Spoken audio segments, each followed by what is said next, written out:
ada dari uh, teknik ataupun dari mana yang mungkin atau fisip atau peternakan gitu ada nggak atau perikanan ada nggak yang maksudnya yang luar ini Belum ada, Pak. belum Belum ada ya. ada.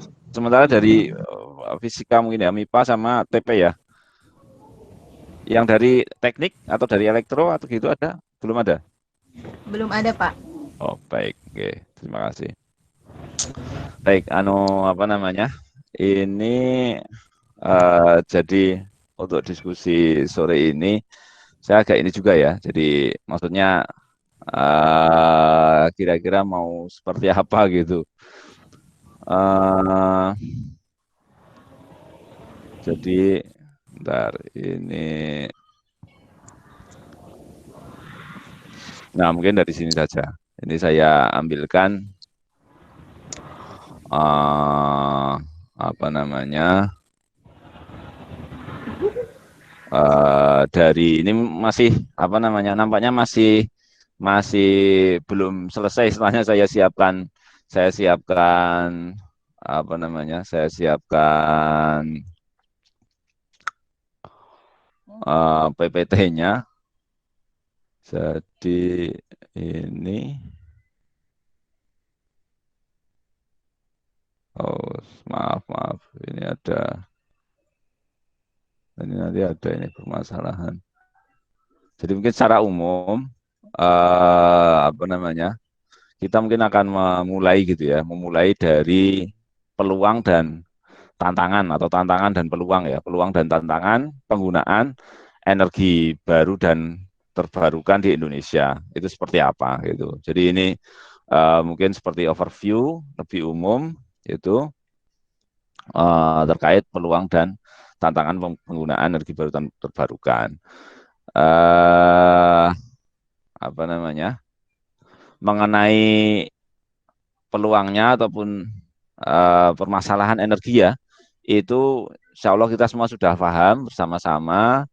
Jadi tentang kondisi apa namanya, mulai dari global ya, permasalahan energi secara global, tentu saja sejauh ini masih bertumpu pada istilahnya migas gitu ya, masih bertumpu pada migas. Nah, padahal migas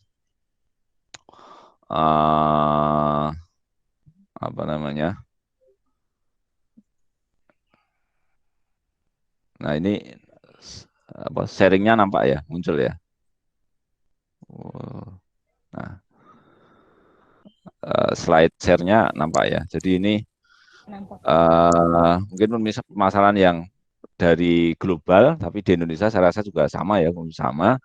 Jadi bahwa migas itu apa? Migas itu yang jelas terbatas ya. Nanti dia apa namanya yang akan habis. Kemudian kalau harga sendiri memang fluktuatif ya. Kemarin beberapa saat yang lalu kita kita apa namanya mungkin pernah dengar bahkan BBM apa namanya minyak itu sangat murah bahkan istilahnya yang mau ngambil aja sampai dibayar gitu ya karena kan namanya sumur minyak itu terus berproduksi padahal apa namanya untuk nampung produksi itu perlu tanker, perlu wadah. Nah, kalau wadahnya sudah penuh, padahal sumurnya kan terus berproduksi ya, gitu ya. Akhirnya perlu orang yang ngambil minyak itu, gitu ya. Nah, ini apa namanya kondisi mungkin pandemi ya kemarin ya pandemi ataupun ya penurunan penggunaan BBM terutama ya bahan bakar minyak. Akhirnya sampai bahkan yang mau ngambil aja dibayar gitu karena butuh tampungan untuk minyak tadi. Cuman ada apa namanya fluktuatif bisa kondisi seperti itu tapi juga ada saatnya atau yang seringnya lebih banyak ya harganya terus naik ya karena ibaratnya rebutan karena kondisinya sekarang maksudnya kita bertumpu atau dunia bertumpu pada minyak dan kalau permintaan itu nanti naik tentu saja istilahnya harga akan naik padahal kan beberapa negara mungkin semakin apa namanya semakin habis cadangan minyaknya ya termasuk kan Indonesia dulu anggota OPEC gitu sebagai pengekspor minyak tapi sekarang kita sudah jadi pengimpor minyak gitu ya pengimpor jadinya apa namanya nanti hukum pasar kalau permintaannya tetap tinggi, padahal stoknya apa namanya terbatas, tentu harganya naik. Nah, jadi tentu saja perlu bahan bakar alternatif ya sesuai dengan kondisi lingkungan. Kemudian untuk dapat memilih bahan bakar alternatif ini ada beberapa hal yang perlu diperhatikan dari teknologi, kemudian kemudahan penanganannya ya, kemudian ketersediaan berkelanjutannya. Jadi seperti halnya tadi kalau kita itu apa namanya mengembangkan, tapi ternyata apa namanya keberlanjutannya itu mungkin cuma bertahan misalnya 1 tahun atau 2 tahun atau less than kurang dari 5 tahun gitu ya, mungkin kan akhirnya kurang kurang optimal gitu ya. Kemudian keekonomian, jadi antara produksi dan nanti setelahnya penjualan atau harga harga jualnya ya itu seberapa. Kemudian infrastruktur, jadi nanti apa namanya apa ya pendukungnya lah ya pendukungnya gitu ya. Kemudian nanti dampak sosialnya. Jadi ini sisi ini perlu dipertimbangkan gitu ya. Jadi misalnya keberlanjutan ya keberlanjutan misalnya ini kalau kita misalnya biodiesel gitu ya, biodiesel nanti kita mendirikan pabrik dengan invest sekian triliun gitu ya, tapi nanti apa namanya bahan bakunya bahan bakunya ternyata sangat terbatas gitu ya, sangat terbatas maksudnya setelah sekian itu tidak bisa diandalkan lagi gitu ya, kan itu nanti jadi sayang gitu ya, dan itu harus mungkin sejak awal diperhitungkan gitu ya. Kalau perusahaan-perusahaan besar biasanya mereka sudah menghitung apa namanya ya mungkin memang ada sisi-sisi yang selain ekonomi gitu ya. Nanti kalau memang ekonominya sangat tipis ibaratnya labanya atau netnya, tapi mungkin ada sisi lain yang apa namanya dikejar. Nah itu mungkin lain pertimbangan lain gitu ya. Jadi kalau perusahaan kan misalnya dia mengembangkan sesuatu gitu ya, nanti ini bertahan berapa? Bahkan mereka kalau perusahaan lebih ini ya, apa namanya misalnya kayak elektronik gitu ya, mereka berkejaran dengan waktu gitu ya, mereka berlomba dengan perusahaan lain dan berkejaran dengan waktu gitu ya. Sebenarnya misalnya kayak laptop aja ya, laptop teknologinya sekarang seperti ini gitu ya. Kalau nanti mengembangkan ternyata 2 tahun itu sudah ketinggalan zaman ibaratnya itu kan, ataupun ketinggalan teknologi, akhirnya kan ya mereka harus apa namanya berhitung seperti itu ya. Misalnya dulu ada disket atau disk gitu ya, kemudian sekarang mungkin flash disk gitu ya, kapasitas berapa, nanti kan suatu saat mungkin flash disk sudah apa namanya bergeser gitu ya, mungkin sudah nggak pakai flash disk lagi misalnya. Nah itu kan karena sekarang kan sudah pakai cloud misalnya gitu ya. Nah itu perlu apa namanya menjadi satu yang dipertimbangkan. Kemudian untuk penggunaan apa namanya uh, energi mungkin dulu kalau yang sempat ikut di apa namanya di kegiatan yang itu FGD itu ya, itu mohon maaf ini apa namanya proporsi penggunaan energi gitu ya, proporsi penggunaan energi itu yang sampai saat ini yang tinggi itu adalah transportasi ya, makanya BBM apa namanya minyak ya kata itu ya, minyak itu jadi termasuk tinggi. Nah makanya begitu ada proses pengurangan transportasi misalnya lockdown kayak gitu ya, itu kan jadi apa namanya pengurangan demand-nya itu jadi cukup signifikan gitu ya. Jadi kalau kita itu apa namanya ini kan 40% ini secara baik secara umum ya, baik dunia maupun Indonesia gitu ya. Jadi kalau kalau katakan lockdown misalnya orang jadi berkurang untuk ini mobilitasnya berkurang, tentu porsi di sini berkurang. Di sini berkurang nanti apa namanya banyak yang berkurang, industri ini ya 36%. Jadi ini 3/4-nya ya, yang 1 dan 2 ini transportasi dan industri ini kan penggunaan yang cukup besar gitu ya. 75%. Jadi 3/4 penggunaan energi itu habis untuk transportasi dan industri. Jadi kalau kalau di sini ini apa namanya nanti ibaratnya arahnya kemana itu ya, itu cukup cukup signifikan gitu. Jadi kalau untuk rumah tangga, untuk komersil, untuk sektor lain ini sangat kecil gitu ya, atau bukan saja apa namanya persentasenya itu tidak tidak terlalu banyak gitu ya. Jadi ini paling seperempat, yang lainnya seperempat gitu ya, sekitar 25%, 24% malah cuma di sini gitu. Jadi nah apa namanya mungkin tantangannya ya. Jadi eh, akhirnya tantangannya seperti apa? Tantangannya kalau lihat dari sini, kalau lihat transportasi dan industri itu eh, apa namanya? Kalau penggunaan energi baru terbarukan ya energi alternatif itu kan yang biasanya kalau mau optimal itu yang langsung bisa digunakan gitu ya. Langsung digunakan itu maksudnya seperti ini. Kalau kita mau pemanas gitu ya, itu yang dari panas gitu ya. Misalnya dari kalau apa namanya misalnya ada yang menggunakan kompor dari energi matahari, maksudnya apa namanya dari panas matahari difokuskan atau dari panas matahari langsung digunakan untuk panas gitu ya. Jadi kalau dari apa namanya matahari kemudian diubah ke listrik, listrik diubah ke panas, nah itu kan sudah apa namanya sudah banyak jalurnya terlalu panjang lah gitu ya, walaupun mungkin nambah satu, cuman terlalu panjang. Nah ini kalau bisa yang langsung itu yang optimal gitu ya.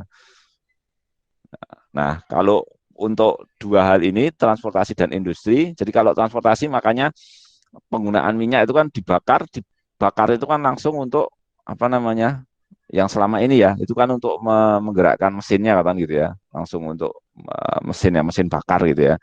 Nah kalau transportasi nanti ke depan kan mungkin kita lihat sekarang sudah geliatnya itu kendaraan listrik, baik motor listrik ataupun mobil listrik gitu ya. Kalau beberapa ini kan apa namanya kereta ya KRL itu apa namanya sudah satu dua menggunakan listrik gitu ya. Uh, jadi nanti nampaknya apa namanya arahnya condongnya nanti ke sana. Jadi ini kalau transportasi dan industri saya rasa juga apa namanya mesin-mesin itu bertumbuhnya juga kepada listrik ya, maksudnya panas atau itu mungkin nanti uh, apa namanya istilahnya sudah terkonversi kan gitu ya atau lebih ininya karena nanti mereka butuh cadangan juga ataupun pengelolaannya lebih mudah menggunakan listrik. Jadi di sini nanti energi-energi yang ada nampaknya itu ininya listrik gitu, apa disimpan dan digunakan dalam bentuk energi listrik gitu ya.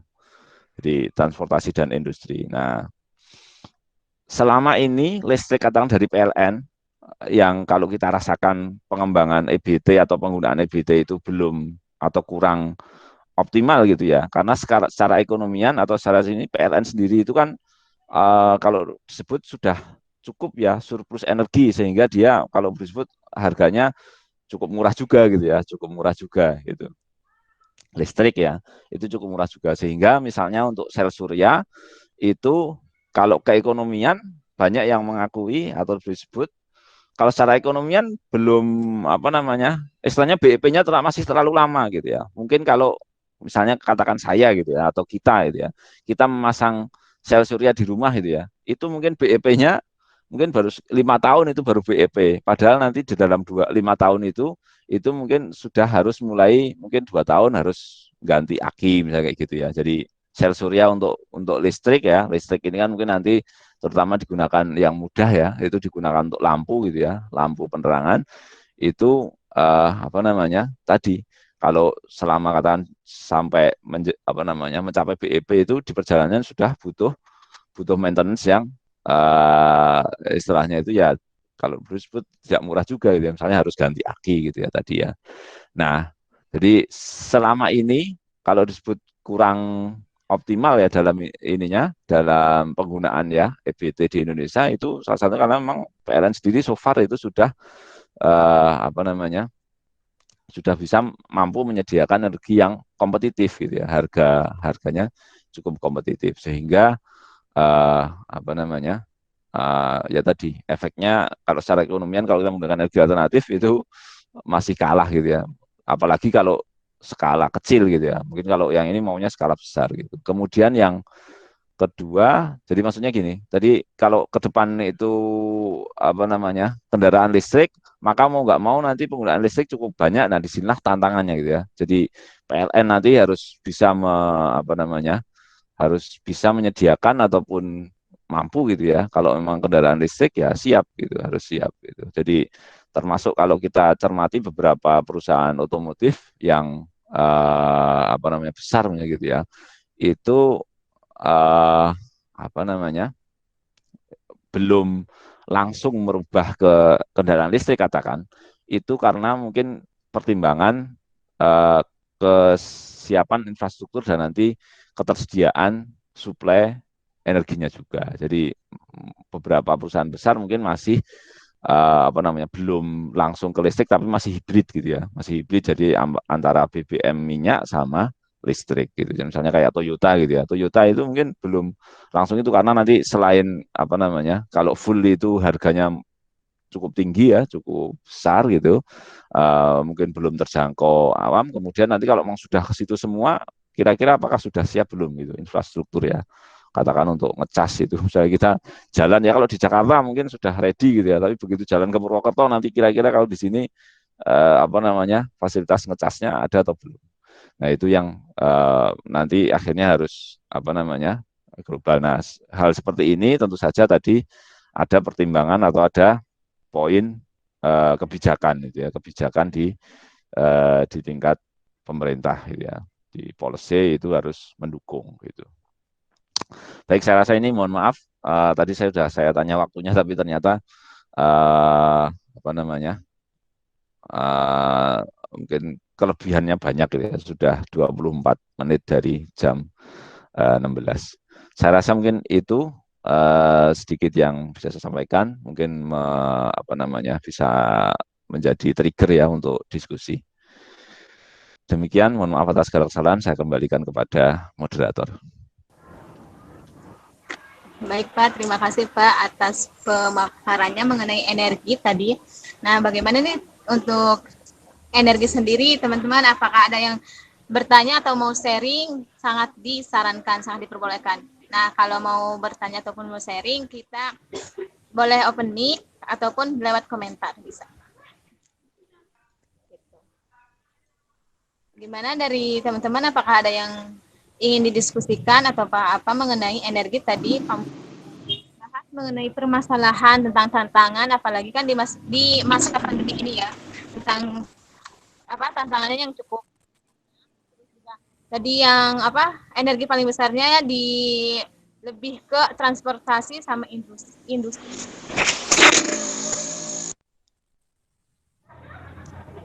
Ya ini ada dari Kak Deni Susanto. Silakan Kak. Ya, baik, terima kasih moderator atas kesempatannya. Terima kasih Bapak juga untuk materinya di sore hari ini seperti untuk kajian energi kita. Dari saya ingin apa ya, ingin bertanya diskusi terkait pengalihan seperti pengalihan energi.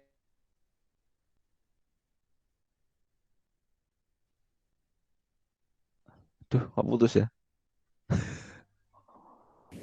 Mohon maaf Kak Deni, suaranya terputus-putus. Sepertinya terkendala sinyal juga. Dari sisi pembangkit seperti itu, Pak. Mohon izin, suaranya sudah terdengar ya? Mohon maaf Kak Deni, bisa diulangi kembali Kak? Ya, mohon izin untuk diulangi kembali terkait pengalihan energi seperti itu. Penggunaan bahan bakar yang tadinya menggunakan bahan bakar minyak, itu sekarang menggunakan bahan bakar listrik, seperti misalkan pada mobil, kemudian ada motor listrik, dan sebagainya. Nah, ketika kita tinjau dari sisi lingkungan di jalanan seperti itu ya Pak, kan memang itu mengurangi apa ya dampak lingkungan atau pencemaran lingkungan seperti itu. Kemudian kalau ditinjau dari sisi pembangkitnya itu seperti apa Pak? Kan banyak juga pembangkit listrik itu ada yang menggunakan tenaga uap, menggunakan batu bara dan lain sebagainya gitu. Istilahnya ada pembangkit listrik yang memang tidak ramah lingkungan seperti itu. Untuk transformasi ke arah pembangkit listrik yang ramah lingkungan seperti penggunaan geotermal itu kira-kira dalam jangka waktunya seperti apa gitu Pak untuk kedepannya. Terima kasih. Oke, terima kasih.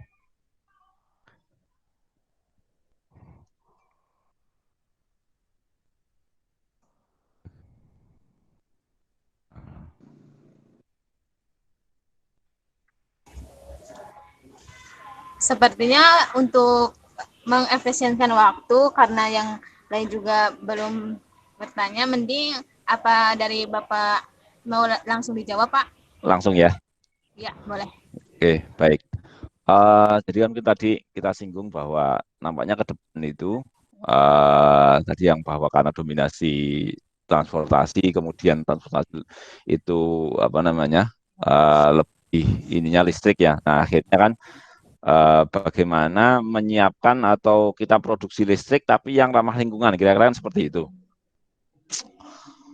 Uh, so far kalau apa namanya terkait itu saya rasa nanti di ini ya di policy di kebijakan pemerintah ya maksudnya dan itu saya rasa sudah dipikirkan maksudnya begitu akan ibaratnya itu mau mendirikan pembangkit listrik ya ataupun pabrik listrik ya produksi listrik baik itu geotermal ataupun tadi ya mungkin PLTU atau yang lain gitu ya itu tentu saja sudah mengikuti kalau disebut kajian AMDAL dan tentu saja saya makanya kemarin juga kita yang diskusi FGD itu apa namanya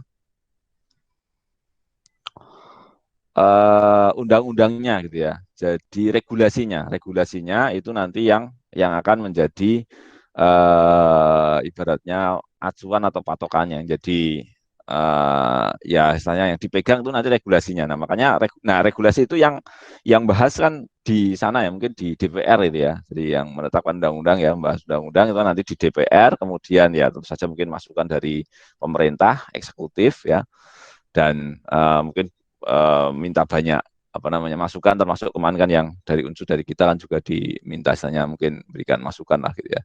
Jadi nanti kalau begitu policy-nya sudah ada, nah itu nanti kan regulasinya ya insya Allah sudah menyiapkan regulasinya jadi undang-undang kira-kira seperti itu dan peraturan yang terkait. Kemudian nanti tinggal bagaimana itu bisa ibaratnya itu bisa terpenuhi gitu ya. Jadi nanti ada instrumen yang mengawal supaya itu bisa terlaksana dengan baik. Mungkin contohnya gini, kalau nggak salah itu kan PLN ya PLN itu sebenarnya sudah diamanahkan, dia punya target apa namanya dalam ini bauran energinya sekian persen itu kan harus dari energi baru terbarukan gitu ya. Nah, cuman mungkin dari segi waktu itu belum ada batasan gitu ya, ataupun dari segi waktu masih cukup longgar sehingga apa namanya, nah ini seperti ini ya yang nanti akhirnya perlu dikawal dengan ya lebih ketat gitu ya. Jadi step-stepnya mungkin turunannya ya breakdownnya itu harus lebih apa namanya lebih rinci lah gitu ya lebih rinci. Gitu. Jadi saya rasa untuk terkait isu lingkungan katakan itu ya isu lingkungan, insya Allah itu sudah ada bagiannya di pemerintahan. Jadi mungkin ada KLHK ya KLHK nanti diregulasi di undang-undang ataupun peraturan yang terkait untuk pembangkitan energi tentu saja itu sudah termasuk kayak misalnya kayak kendaraan aja kan ada aturannya kan ya emisi harus katakan batasnya ambangnya sekian sekian itu kan mesti ada gitu. Mungkin saya rasa seperti itu. Terima kasih.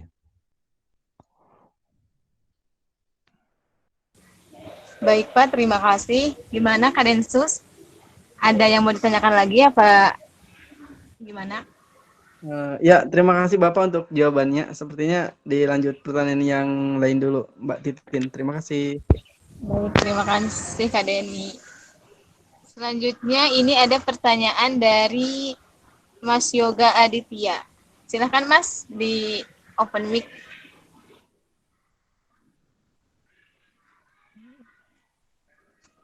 Mas Yoga. Terima kasih kepada Mbak Titin. Izin bertanya Pak, terkait penggunaan kendaraan listrik untuk di Indonesia, apakah sudah siap Indonesia menghadapi pengguna listrik tersebut? Kemudian, hal apa saja Pak yang perlu disiapkan Indonesia dalam menghadapi kendaraan listrik di Indonesia? Kemudian, apakah dengan adanya rencana ini pun, maka energi baru terbarukan perlu ditingkatkan lebih maksimal lagi ya Pak? Mungkin sekian dari saya Pak. Terima kasih. Ya, baik, terima kasih. Jadi mungkin tadi kita singgung di awal bahwa apa namanya, kalau ke depan tuh kan trennya kira-kira gitu ya, trennya tentang kendaraan listrik yang mana kendaraan tadi 40% gitu ya, kemudian juga industri tentu saja juga apa namanya, saya rasa meningkat ya kebutuhan listriknya meningkat. Nah itu energi baru terbarukan begitu apa namanya, kebutuhan listrik ya secara itu meningkat, saya rasa tentu saja demand-nya nanti akan meningkat, dan meningkat tuh makanya tadi ya di regulasinya, di undang-undangnya katakan gitu ya, itu nanti makanya butuh dia apa namanya, menjaga tadi dan mengawal itu gitu. Jadi termasuk kesiapan ini kan juga tentu saja kesiapan pasokan listriknya ya, kesiapan pasokan listriknya. Jadi kesiapan pasokan listriknya, kalau sejauh ini PLN mungkin sudah merasa apa namanya pas kira-kira gitu ya, atau surplus tapi sedikit. Nanti kalau kendaraan listrik sudah apa namanya sudah meningkat, saya rasa apa namanya kebutuhan energi listrik itu juga akan tinggi juga gitu ya. Jadi meningkat juga. Nah, meningkat. Nah, itu tantangannya bagaimana pemenuhan listriknya. Nah, sekarang apa? Mungkin kalau secara umum kalau mau apa namanya? Mau eh, tadi menyambung dengan isu lingkungan ya, itu kedepannya saya rasa kalau kita mau membuat katakan membangkit listrik atau pabrik listrik gitu ya, power plant itu elektrik ya, power plant itu ya saya rasa harus mengoptimalkan energi baru terbarukan yang ramah lingkungan itu. Nah kesiapannya kalau nggak salah apa namanya, kita baca beberapa saat itu kan apa namanya, bahkan investor sudah siap ya nanti kalau Indonesia itu mendirikan pabrik katakan baterai untuk kendaraan listriknya gitu ya, atau bahkan ya kalau pabrik otomotifnya mungkin so far kan sudah eksis ya gitu ya, atau selama ini sudah oke ya. Nah, kalau pabrik katakan baterainya itu nanti sini dan apa namanya kendaraan itu apa namanya sudah cukup banyak atau meningkat kendaraan listriknya ya, itu infrastrukturnya tentu saja harus disiapkan. Infrastruktur tentu saja untuk apa namanya tadi proses cas dan dicas itu ya, proses recasnya, maksudnya ngecasnya ya, pengisian dayanya, pengisian energi listriknya itu saya rasa harus menjangkau ke seluruh pelosok tanah air gitu ya. Jadi harus siap. Makanya yang tadi kalau bersamaan dengan itu mungkin ada masa transisi ya, barang berapa misalnya 5 tahun atau berapa itu yang apa namanya supaya katakan infrastruktur tadi stasiun casnya ya chargernya itu terjangkau ke itu ya, masa transisinya hibrid gitu mau nggak mau. Jadi maksudnya untuk daerah-daerah yang belum ada pengisiannya, nah nanti diisi pakai BBM gitu ya. Saya rasa BBM kan sudah di mana-mana ada. Nah nanti kalau yang sudah itu sudah ready, sudah siap mungkin pakai listrik. Jadi tentu saja apa namanya masa transisi itu perlu juga dipikirkan, dan sejauh katakan direncanakan dengan baik, saya rasa itu bisa katakan siap lah nanti bisa bisa kita songsong lah ya era kendaraan listrik itu gitu. Jadi kalau mungkin misalnya kalau kereta misalnya mungkin kota besar ya, kota besar, dan untuk itu katakan nanti ngecasnya atau itunya mungkin istilahnya sudah ada apa ya, depo-depo kereta itu misalnya, itu kan sudah jelas itu di kota-kota besar. Jadi nah kalau yang kendaraan listrik nanti tadi ya, kalau ilustrasinya kita sampai daerah misalnya keluar Jawa atau itu di pelosok gitu ya, kalau belum ready makanya apa namanya hibrid mungkin sebagai salah satu solusi. Wallahu alam itu mungkin seperti itu. Semoga apa namanya bisa memberikan gambaran walaupun mungkin belum puas. Gitu ya, Mas Yoga. Baik Pak, terima kasih Pak. Mana Mas Yoga, adakah tanggapan? Sudah cukup Mbak Titin. Baik. Selanjutnya ini dari Mbak Sohimatun Nimatur Rohmah. Untuk Mbak Sohimatun, apakah mau open mic? Monggo Mbak, open mic. Apakah suara saya terdengar? Ya, terdengar. Mbak. Bapak, saya Sohimatun dari Fisika 17, izin bertanya. Saya pernah membaca tentang energi terbarukan yaitu bioetanol ya Pak. Nah, bioetanol itu kan terbuat dari fermentasi tumbuh-tumbuhan sebagai bahan bakar kendaraan. Nah, bukan dari bahan bakar fosil, jadi bisa diperbarui. Saya ingin bertanya Pak, apakah banyak kekurangannya ya sehingga energi terbarukan tersebut tuh belum banyak diterapkan gitu di kehidupan sehari-hari atau bagaimana nggih? Sekian Pak, terima kasih. Oke, baik, terima kasih.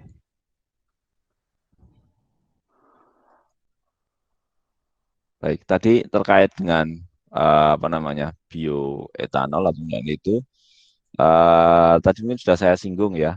Jadi untuk energi apa namanya energi alternatif itu ada beberapa hal yang perlu diperhatikan dari sisi teknologi, dari sisi kemudahan penanganan, dari sisi ketersediaan keberlanjutan, kemudian keekonomian, infrastruktur, kemudian dampak sosial.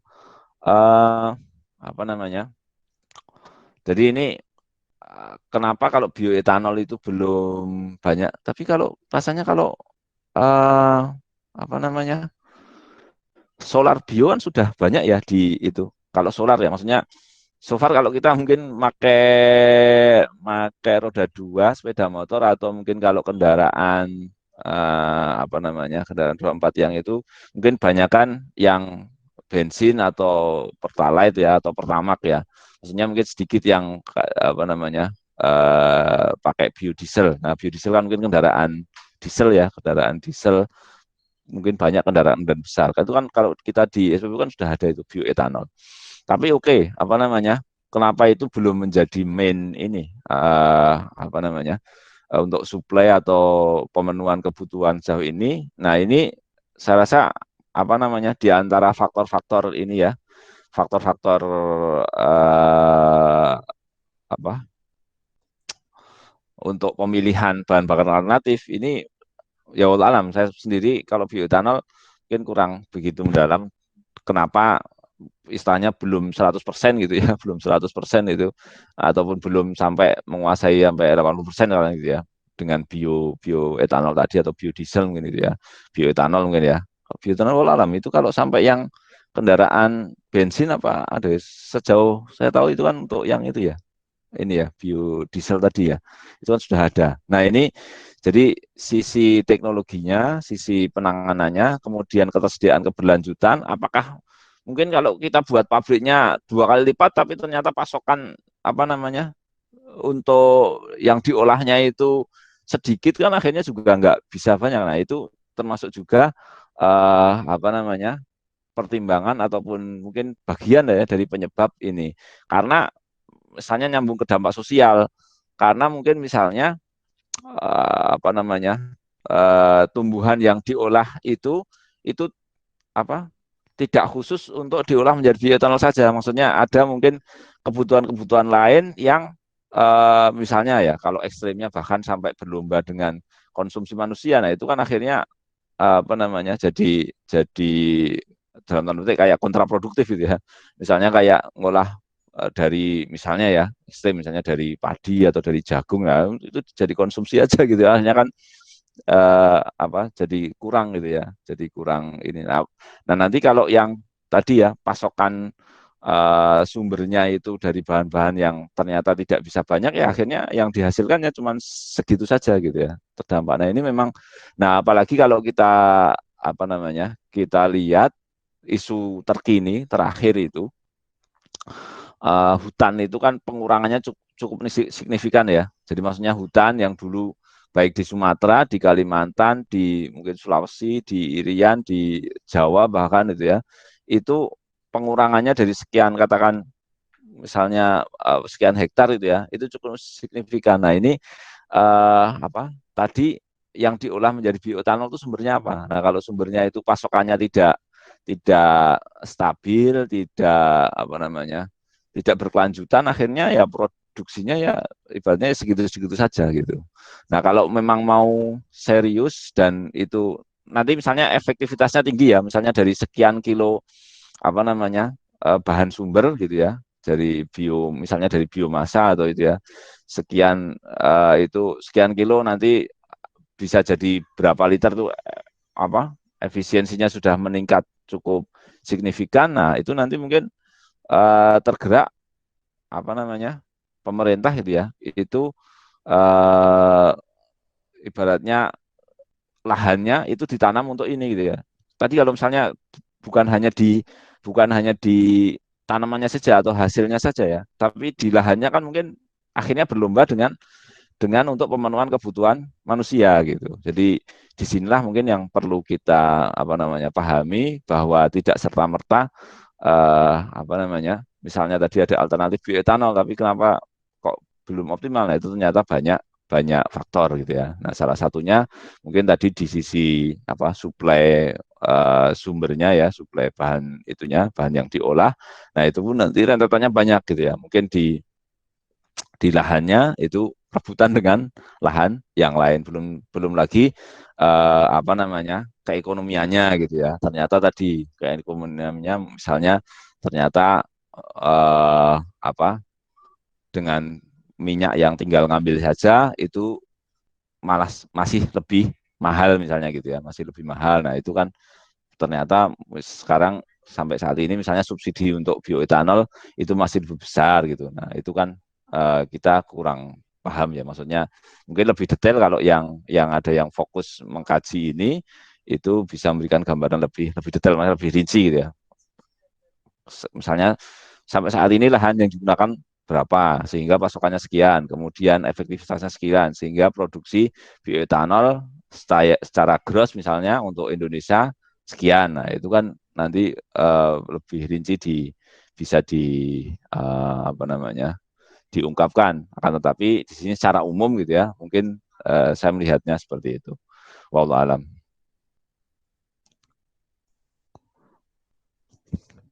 Mungkin seperti itu.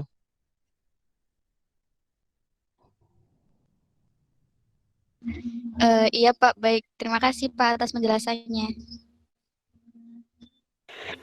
Baik, terima kasih Mbak Soimatun atas pertanyaannya. Gimana untuk teman-teman yang lain, adakah yang mau bertanya lagi atau mau sharing atau apapun itu sangat disarankan.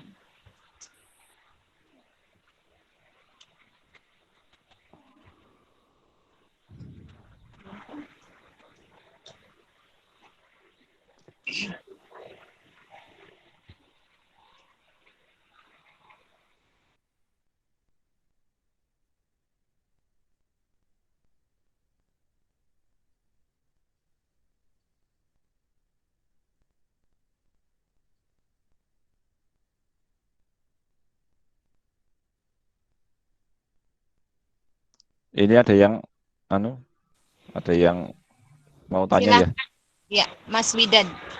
Silakan Mas Widad. Ya, selamat sore Pak Muhtar. Saya Selamat Widad dari Fisika 2018, izin bertanya Pak.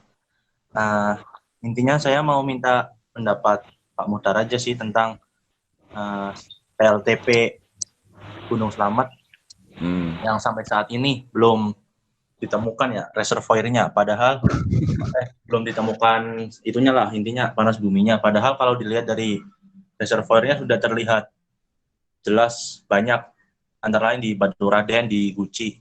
Menurut Pak Muhtar gimana? Apakah ada salah pada saat pengeboran atau gimana Pak? Terima kasih Pak. Oke. Terima kasih. Terkait dengan PLTP ini memang apa namanya?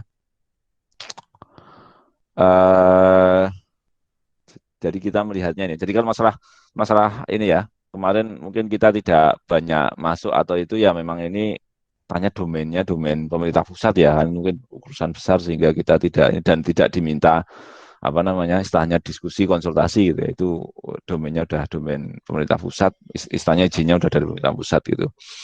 Nah, tapi terkait dengan apa namanya istilahnya itu eksploitasinya ya, pengambilannya itu eksplorasinya sampai saat ini sudah 2021 ya, tapi nampaknya belum ketemu gitu atau belum ini ya wallahu alam itu. Maksudnya saya pribadi kalau dulu sejauh saya tahu memang apa namanya mungkin ibaratnya di apa ya di di dalam tanahnya itu reservoirnya itu mungkin sudah bisa dipetakan di mana. Nah, akhirnya kan cuman bagaimana mencari yang optimal apa ya mengambil panasnya itu ya. Maksudnya mungkin kan kayak ibaratnya kita mau nyedot itu dengan suntikan itu ya, pakai suntik. Ini kan yang mungkin yang paling mungkin yang ya dengan segala pertimbangan ya, baik sosial, secara ekonomis gitu ya, yang katakan mungkin yang dicari yang paling cepat gitu ya. Karena nanti misalnya ngebor kan mungkin juga tidak yang daerah berbatu misalnya gitu ya, yang mudah misalnya gitu atau seperti apalah gitu ya. Mungkin teman-teman geofisika atau geologi yang lebih tahu ya. Eh mungkin yang kedalamannya apa istilahnya yang paling dangkal ya, yang bisa tercapai, kemudian mungkin lingkungannya juga yang apa namanya relatif aman misalnya gitu ya. Kemudian mungkin juga ada pertimbangan menuju lokasi itu kan berarti butuh akses ya. Maksudnya gini, kalau ketemu ini nanti ternyata di koordinat sekian, tapi untuk koordinat itu misalnya masih hutan belantara gitu. Bagaimana kita mau apa namanya menjangkaunya gitu ya. Karena tentu saja itu butuh effort yang tidak sedikit. Nah, apa namanya? Tapi saya rasa jika memang apa namanya sudah sekian sekian lama, sekian ada sekian titik itu belum optimal, saya rasa mungkin perlu dikonfirm lagi gitu ya, konfirm lagi. Eh, jadi confirmnya kalau menurut saya gini, maksudnya tentu saja data reservoirnya kan misalnya apa katakan titiknya ataupun kalau itu sebagai kayak apa ya tandon panasnya itu mungkin volumenya sekian daerahnya mana saja gitu ya itu perlu dikonfirm lagi dari data yang ada dan dari sumur-sumur ataupun dari titik-titik pengeboran yang sudah dilakukan itu saya rasa dari situ nanti bisa diambil data tambahan maksudnya untuk tentu saja ya untuk apa istilahnya memastikan menguatkan lagi titik reservoirnya gitu ya. Jadi reservoirnya itu ibaratnya kalau dulu oh ini apa namanya di sini tapi mungkin istilahnya peluangnya ataupun apa ya tingkat kepercayaannya masih 50% gitu ya. Nah, nanti dari titik-titik itu misalnya sudah bisa naik menjadi 70% atau 80% gitu ya. Tingkat akurasinya lah ya, bisa kepercayaannya. Nah, itu kan nanti apa? Jadi begitu kita bikin sumur itu ya, itu ibaratnya nanti tidak disia-siakan gitu ya. Jadi di situ sekaligus nanti bisa ngambil data yang seoptimal yang bisa diambil datanya dan menuju istilahnya memastikan posisi reservoirnya. Nah, nanti kalau reservoirnya sudah lebih fix ya apa namanya posisinya dan daerahnya dan ininya mungkin ibaratnya kalau itu ya geometrinya lah ya gitu ya. Jadi mana yang paling dekat, paling optimal nanti bisa diambil disuntik gitu ya, dibor gitu ya, dibuat sumur. Nah nanti apa namanya? Nanti di situ dicari yang paling optimal gitu. Jadi ya wallah alam kalau sampai saat ini kenapa apa namanya? Kenapa belum istilahnya belum hasil atau belum dapat atau wallah mungkin sudah dapat tapi ternyata belum optimal maksudnya kalau nanti dibuat apa ya stasiun di situ ya stasiun pengambilan panas di situ ternyata belum optimal misalnya apakah seperti itu ya wallah alam gitu tapi saya rasa jika memang kendalanya tadi maksudnya terkendala ya lebih baik tadi dipastikan lagi reservoirnya ya tampungan panasnya itu, kemudian dari sumur-sumur yang sudah terlanjur dibuat itu harusnya bisa dioptimalkan, diambil data, gitu ya, diambil data nanti dioptimalkan untuk pengeboran berikutnya. Karena untuk buat sumur pengeboran kan apa apa effortnya tidak sedikit ya, baik effort apa fisik gitu, kemudian effort lingkungan dan sosial itu kalau boleh disebut juga tidak bisa diremehkan gitu ya. Masyarakat yang terganggu atau mungkin ekosistem ya, mungkin misalnya sumber air yang terganggu gitu ya, itu kan tidak sedikit gitu ya. Nah, kalau sampai itu kalau boleh disebut belum optimal dalam artian belum ketemu sumur yang pas itu kan sebenarnya sayang gitu ya. Sayang sekali. Tapi wallahu alam secara lebih detail itu seperti apa itu saya sendiri kurang tahu. Mungkin kalau Sofal Widat nanti menggeluti di geofisika mungkin bisa diskusi lebih jauh dengan mungkin Bu Zaroh atau dengan Pak Sukmaji gitu ya. Itu yang mungkin lebih dalam ini atau mungkin nanti kalau ini di webinar berikutnya kita bisa minta Bu Zaroh memaparkan tentang ini ya, tentang geothermal ini dan lebih khusus mungkin nanti ada satu segmen istilahnya terkait dengan PLTP Batu Raden yang belum sampai sekarang ibaratnya belum ketemu itu sumur yang optimal gitu. Tapi kalau dari saya, wallahualam saya lebih jauh tidak atau kurang tahu lebih detail ya. Kalau bayangan saya sih seperti itu ya. Mungkin ada beberapa yang ini apakah mungkin sudah ketemu tapi belum optimal atau belum secara ekonomis belum ini ya, belum nutut misalnya gitu ya. Akhirnya masih mencari-cari. Tapi jika memang seperti itu tadi perlu ibaratnya difikskan lagi reservoirnya dan dari sumur-sumur yang sudah terlanjur di bor tadi itu sekaligus harusnya diambil datanya gitu. Mungkin gitu. Kalau mungkin secara ini dulu sebenarnya saya pernah komunikasi untuk istilahnya mahasiswa bisa masuk lah ya, masuk untuk misalnya skripsi di sana gitu. Di itu SAE itu yang pengeboran ini. Tapi waktu itu dari sini minta 2 orang, di sana mengizinkan 1 orang gitu. Nah, akhirnya yang 2 orang ini pilih mundur gitu ya, nggak jadi masuk ya sudah gitu. Kalau nggak salah sih dulu problem seperti itu. Sana karena untuk permulaan mengizinkan untuk 1 orang saja gitu ya. Tapi dari unsur teman-teman unsur kalau sendiri masa nggak ada temannya gitu ya. Jadi minimal mintanya 2 orang. Tapi sana berikukuh juga 1 orang. Akhirnya ya nggak ketemu ya wis mundur gitu. Nanti kalau misalnya ada yang berminat bisa dicoba lagi masuk sana. Cuman memang gini mungkin perlu dipahami eh, perlu dipahami kalau untuk yang seperti ini ya, seperti ini kan ini swasta gitu ya, dan mungkin data-data itu sensitif ya, data sensitif itu sehingga mungkin dari pihak sana itu ya tidak mudah akan memberikan izin, jadi itu perlu dipahami seperti itu.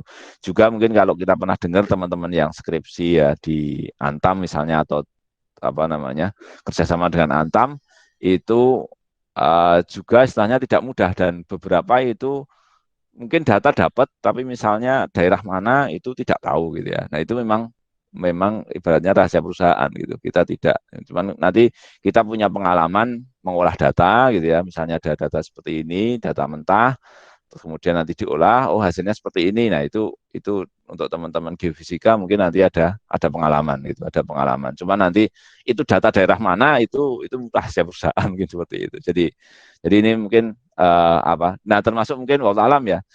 Kalau boleh disebut misalnya ketertutupan informasi ya, maksudnya sejauh ini juga tidak dibuka atau itu mungkin juga memang mungkin ada bagiannya rahasia perusahaan gitu. Maksudnya bahwa ya mereka tidak mau ibaratnya loss atau ini ya gitu, tidak karena itu orang mau skripsi saja atau itu aja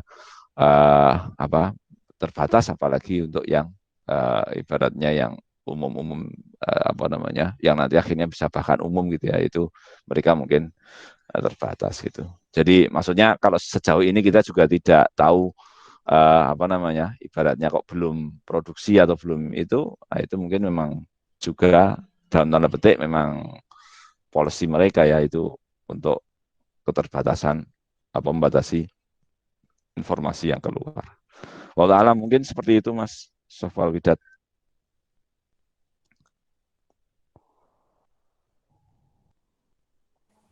Bagaimana Mas Widad, adakah tanggapan? Iya, terima kasih Pak atas penjelasannya. Mungkin ada satu pertanyaan lagi sih Pak. Kan yang jadi permasalahan selain pengeboran kan tentang AMDAL ya Pak. Untuk PT SAE itu sering berkomunikasi nggak Pak? Maksudnya kan ada universitas terdekat nih, Unsud. Iya. Udah pernah menjalin komunikasi belum Pak? Soalnya saya pernah tanya ke Pak Bayu, dosen geologi. Iya. Katanya saat awal-awal akan dibangun, Iya. sering intens komunikasi dengan pihak Unsud. Tapi lama-kelamaan tidak ada komunikasi Pak. Apakah benar Pak? Oke. Jadi kalau nggak salah memang dulu itu, tapi itu pun juga makanya saya tadi cerita yang kita mau masuk untuk skripsi ya, itu kalau nggak salah sekitar tahun 2017 itu SAE katakan tuh memberikan pemaparan pemaparan itu katakan yang diundang Pemda, mungkin beberapa ini dinas terkait ya, dinas SDM, mungkin dinas lingkungan gitu ya. Kemudian juga termasuk Unsud waktu itu diundang gitu. Kemudian juga mungkin perangkat desa yang terdampak itu ya, ataupun yang disitulah gitu ya, yang mana desa-desa mana Cilongok itu ya, daerah itu. Nah 2017 itu katakan mereka memberikan pemaparan, kemudian ya termasuk saya, mungkin juga termasuk Pak Bayu atau teman-teman di Unsud menjalin komunikasi gitu ya. Tapi wallahu alam itu memang semakin ke sini agak itu istilahnya agak kendor gitu ya. Tadi yang dulu bayangan saya ada mahasiswa itu kan nanti akhirnya memperkuat gitu ya, maksudnya. Tapi ternyata enggak akhirnya enggak goal dan ya ini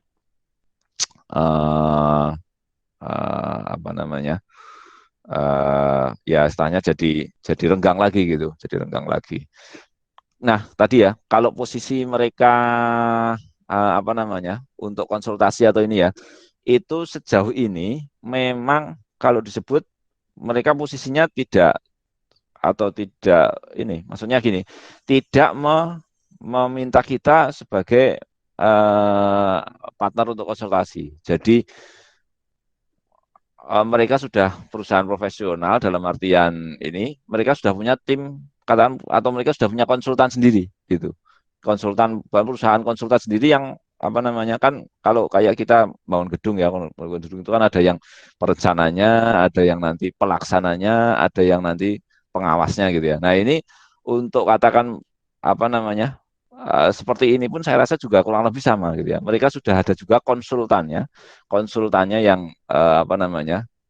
mungkin perencana atau yang seluk-beluknya itu sudah ada perusahaan sendiri yang memang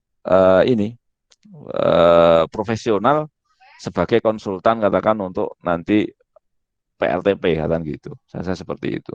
Jadi mereka memang istilahnya tidak memposisikan Unsud, tapi wallahu alam kalau dengan Undip atau yang lain saya rasa kayaknya juga nggak dengar juga mereka mengambil konsultan dari UI atau ITB misalnya gitu ya, atau UGM dari katakan dari universitas itulah ya. Itu nampaknya kayaknya juga. Jadi mereka profesional ngambil dari katakan konsultan swasta mungkin yang sudah khusus, yang sudah ini memang spesifik gitu ya, yang sudah spesifik, yang sudah expert di bidang mungkin PLTP gitu. Jadi mungkin posisi Unsud memang kita tidak diminta sebagai konsultan itu. Mungkin seperti itu Mas Widat. Ya, baik Pak. Terima kasih atas penjelasannya Pak. Ya, sepertinya cukup sampai di sini dulu ya Mas Widat. Soalnya masalah durasi juga alhamdulillah sudah melebihi 4 menit.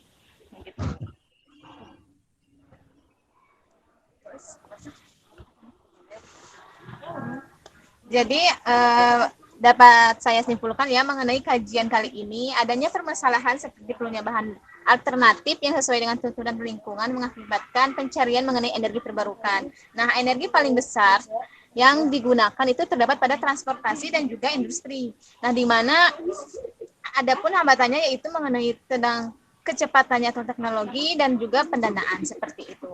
Nah, udah nih. Sebelumnya saya selaku pemandu ataupun moderator mengucapkan terima kasih kepada pengurus dan anggota Sudirman Energy Community yang sudah meluangkan waktunya, terus juga kepada Pak Muhtar selaku pembina sekaligus pemateri yang sudah bisa meluangkan waktunya untuk mengisi kajian energi pertama ini. Padahal ini kan acara internal. Dan saya juga ucapkan maaf kepada peserta ataupun pemateri apabila dalam memandu saya terdapat kesalahan kata ataupun kesalahan teknis. Begitu. Terima kasih. Terima kasih. Ini Oh iya. apa? Enggak foto dulu? Iya Pak. Foto bareng. Jadi kita open kamera. Foto bareng sama dengan screenshot sama aja. Ayo untuk pengurus yang lainnya ataupun peserta dari luar open kameranya.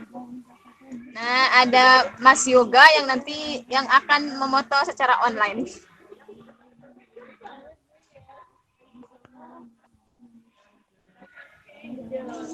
Mas Yoga, bisa dipandu, Mas? Ya, mungkin Mas Mbak dan kawan-kawan bisa open cam lagi, Mas Mbak.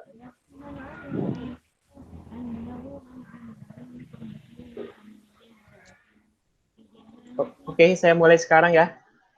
1, 2, 3. Sekali lagi. Ya, gaya bebas. 1, 2, 3. Dah.